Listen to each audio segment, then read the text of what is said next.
My name is Lexie Phillips. I'm from Lynchburg, Tennessee, and work for the Jack Daniel's Distillery as the first ever female to be an assistant distiller there. My background, I was born and raised in that area. I'm actually a fourth generation family member that's worked at Jack Daniel's. Growing up, I did not know I was going to work at Jack Daniel's. When I went to school, I didn't know what I wanted to be. So I went into agriculture, knowing that without that, every corner of the world stops turning. So in 2013, I had just graduated college and Jack Daniel's came back to the front of my mind.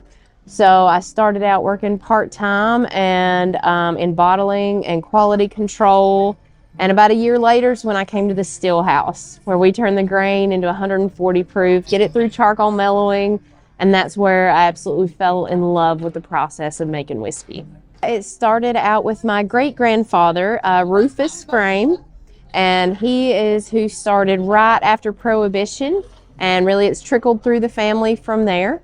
So going out to my grandmother's third cousin, we've had over 24 family members, past and present, that's worked at Jack Daniel's.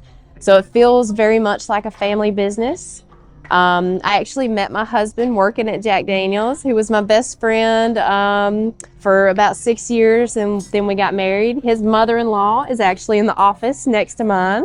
It's a good situation. Everybody always asks. It's a really good thing. She's my biggest cheerleader.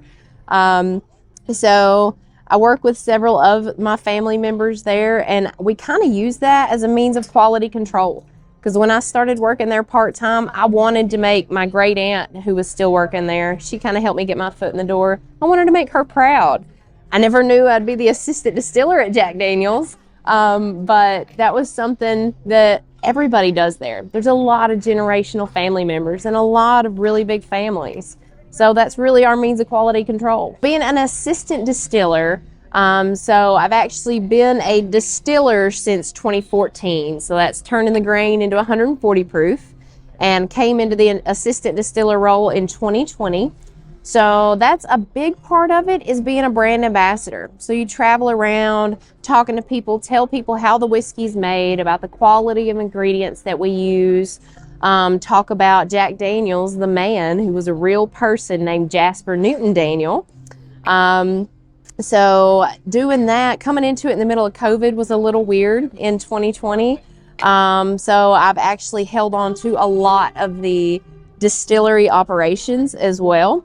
So I'm part brand ambassador, part working in the still house. And then we also do a lot of tastings as well for people who may come, and you can come and buy a whole barrel, and I can help lead you on a selection of that, kind of tell you how it's made, what the different flavors are that make it up.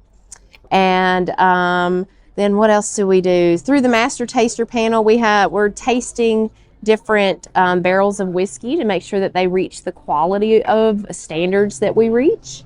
And that's kind of it in a little bit of a nutshell. Honestly, I was just a little nervous because a lot of master distillers have mainly a chemistry background. But a lot, me having the agriculture background, I know all about the grains. And that's something really exciting to me, because the world is looking for more innovative products on whiskey. We're kind of going through a whiskey bourbon boom.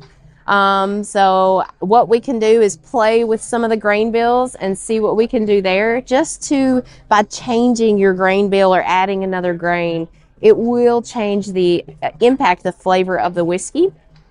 So it is protecting the traditions of making great whiskey while still innovating to stay current with today's consumers. And that's a really fun part for a distiller, because you get to play around with a lot of different things. The hard part is you have to be very patient. Whiskey's a game of patience. If we made it today, I've got to wait at least 5 years to even try it and see what we're going to do with it. So I've got several projects on the books that we're going to be working on, but you'll see in about 4 or 5 years. What we use in just our regular Jack Daniel's is 80% corn, 12% malted barley, and 8% rye. Now, I welcome you to try to make it at home, but we do have a proprietary strain of yeast. Proprietary as in just nobody else has it. I'll tell you anything you want to know about it. It's one that we've had all the way since Prohibition. So that has been since 1938. And then the really special thing is our cave water source. It is a cave spring on property right there, and every drop of water that goes into making Jack Daniels comes from that cave spring. So we're making whiskey with the same exact water that Mr. Jack was. And it has a very specific mineral content because it's filtered through layers of limestone rock, and that picks up minerals as it is filtered through, and then we filter it and bring it into the process. The best way to drink it, there's really no wrong way as long as you're doing it responsibly. So I will say that my favorite way is drinking it neat.